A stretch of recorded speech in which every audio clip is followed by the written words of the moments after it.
Hello. It said from theists that nature is great and cannot be that such great like nature is come from nothing from itself. There must be a God which had created it because it's so great. Yes, if it would like this, in this quo proof, pseudo proof, you find nothing which implements the kind of God into your proof. So it could be any God of the still known about 3,000 religions. And it is in this proof nothing which derive any other property from this God than that he just created this great nature. And who is arguing like this proves only one fact, that he has no idea about evolution theory, that he's a complete illiterate person, no education, no knowledge about biology. That's the only proof that is given by such statements. So yet let's assume that really a great God created this great nature. Yeah? So this God should be greater than this nature to create it.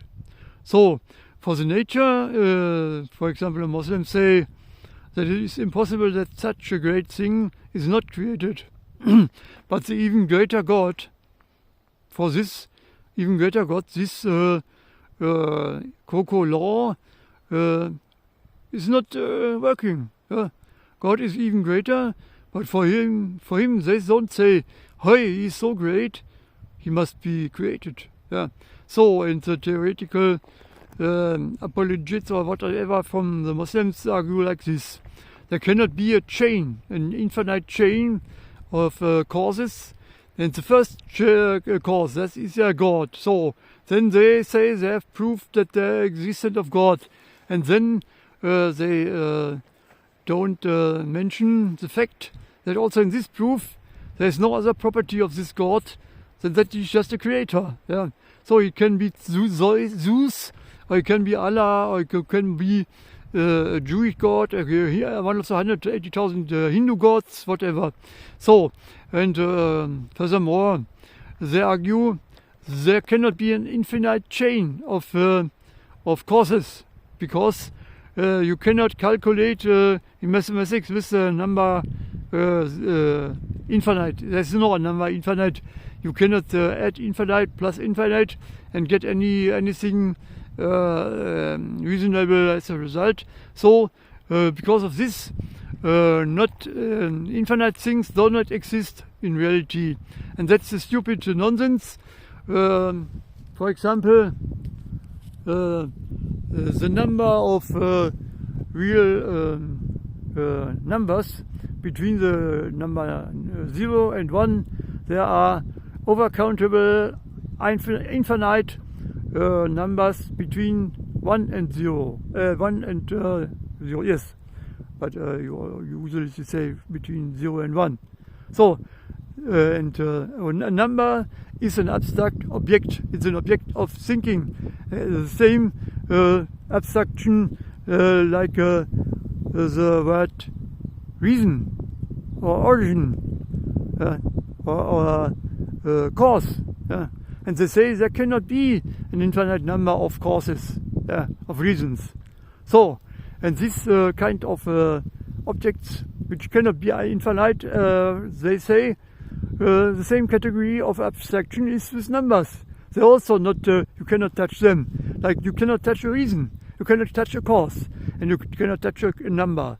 But causes and reasons exist. They are abstract objects of your mind's imagination, and they exist. And the numbers also exist. Yeah. and between 0 and 1 exists overcountable infinite number. So the argumentation, there cannot be an infinite number of objects in the universe, so there must be a first reason, and now we call it God. This proof is mathematical wrong. It's wrong, logical wrong. So, and then let's think about the universe. It's maybe they say it must have a beginning. Why? Why it must have a beginning? So,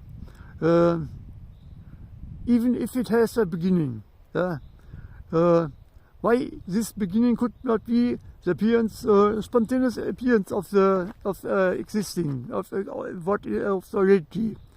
So then they say, no, there's a rule. Everything has its reason. Nothing is without any reason. This rule is derived by observations inside reality.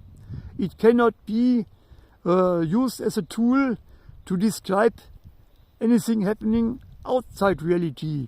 And in the state where we want to explain the appearance of reality is still not there. So we are in an abstract area where reality never existed, and where we never have made any observation. So, and this rule that anything must have its first reason, cause, is derived inside our reality and cannot be used as a tool to describe region outside reality where we never made any observation. So, and then so this rule cannot be used to prove that universe must have been a reason. It's wrong. It's completely wrong. Logical. Then third, we all assume that it is very natural that the universe will be infinite in future. Yeah. So why not infinite in past? Yeah. So in German language we have for the word reason Grund. At the same time, Grund is in German language this here. This is Grund, and in water where you can sink in this mud, it's there is no Grund, and it's so if you can sink and sink and sink, it's so deep without any Grund. Yeah. So there is some wisdom in this language. Yeah. No reason, no Grund. Yeah. You sink and sink and sink. You never came to an end. Yeah. So this is some wisdom of our language. And okay, our universe must be infinite in past because at least the possibility that this reality could come spontaneously to existence must have been there always, ever. And in this sense, the universe must be infinite in past. And also it must be infinite in future, because there is one object which never can end to exist. It will exist even if time would not exist any longer. This is truth. So, the universe is infinite in past and in future, and nothing else.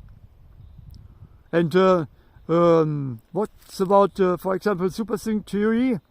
Some leading to theoretician in physics of superstring theory is thought.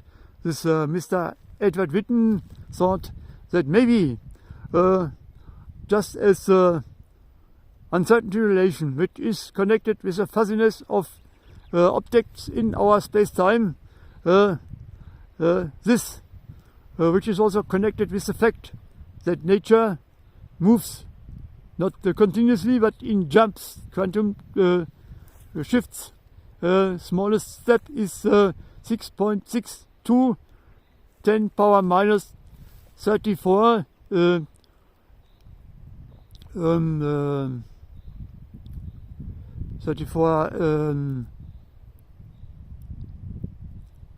joule seconds. That's the same dimension than angular momentum. and angular momentum only change in these jumps. And in the moment of this jump, this is hidden by the uncertainty relations. You cannot measure with arbitrary exact. You cannot measure arbitrary exact position and momentum. The multiplication of both is again angular momentum. And there are other pairs. You cannot measure completely exact energy and time when you measure this energy. Both you cannot measure with arbitrary exactness. When both multiplication is again angular momentum. And he said, maybe this was like this fuzziness of objects in space-time was the entrance door to the world of quantum physics, and maybe the world of understanding of superstring theory, which we don't have. We have only a hypothesis. Could be by a similar fuzziness of the space-time itself. And I just thought by myself, maybe this could be connected with also with quantum shifts of space-time itself by shifts to nearby parallel universes. Although I'm not really not a fan of superstring theory. This is not a very good comparable, or it's not. You cannot add it very good to the picture of quantum field theory, where particles are field excitations, and in superstring theory you have geometrical objects. I think it's not so. I'm not a big fan of this theory, but it doesn't matter because nature don't care in any way about the bad or good feelings of Mr. Kirchhoff. Indeed. Yes.